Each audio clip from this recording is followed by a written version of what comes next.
Thierry Plus est un auteur de BD carcassonnais. Il sort chez Gallimard dans la collection Bayou, Dog et moi, un road comics dans lequel Jonas, qui a piqué un sac contenant 4 millions de dollars, est poursuivi par un vieux nommé Dog qui lui colle au basque, comme votre passé s'accroche à votre présent.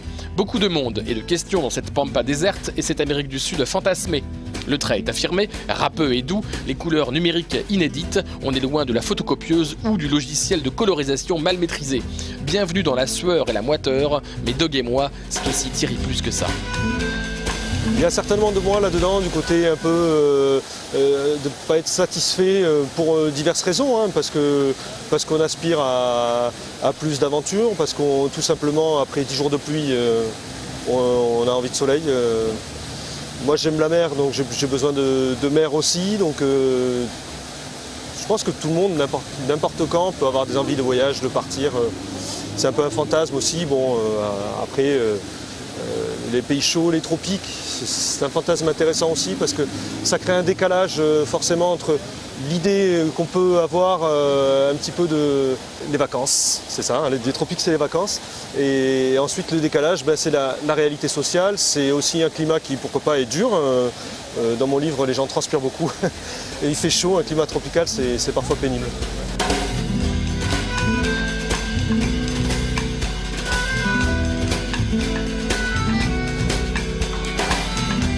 Il y avait l'idée d'une chute, il y a toujours eu l'idée d'une chute, mais c'est mon premier livre, je l'ai réécrit plusieurs fois et des chutes j'en avais une dizaine. Voilà. Et celle-là c'est vraiment celle que j'avais mise de côté en me disant non, c'est vraiment la plus mauvaise, tu vas jamais mettre ça, ça on dirait des telenovelas brésiliennes. Mais finalement c'est celle qui était logique. Donc il a fallu que je me l'approprie et ensuite que j'essaye de la rendre pas trop ridicule.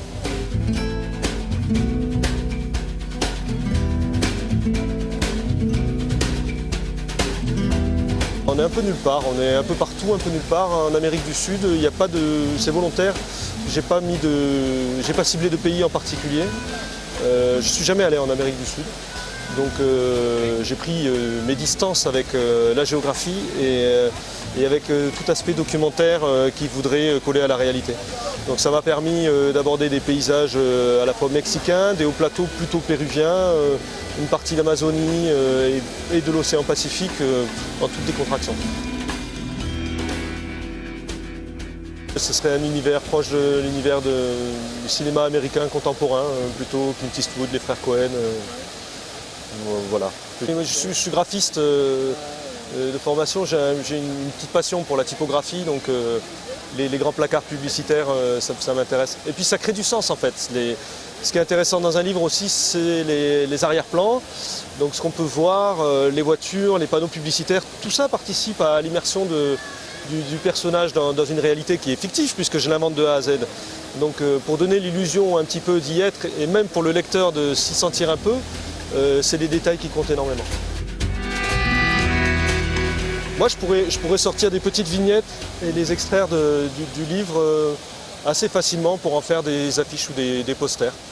Mais bon, c'est une logique qui est particulière et qui conduit à des dérives, enfin pour un auteur de bande dessinée, parce qu'on on raisonne comme un illustrateur, c'est-à-dire une case, une image. Et ça c'est une connerie parce qu'en en fait non seulement il n'y a pas une page, il y a deux pages parce que c'est des doubles pages. Et donc chaque image doit fonctionner en regard avec l'image qui est à côté et avec toutes les autres cases qui sont autour. Donc en fait c'est une succession de plans. Donc c'est quand même très complexe à appréhender et ça m'a demandé pas mal ça m'a causé des problèmes en fait.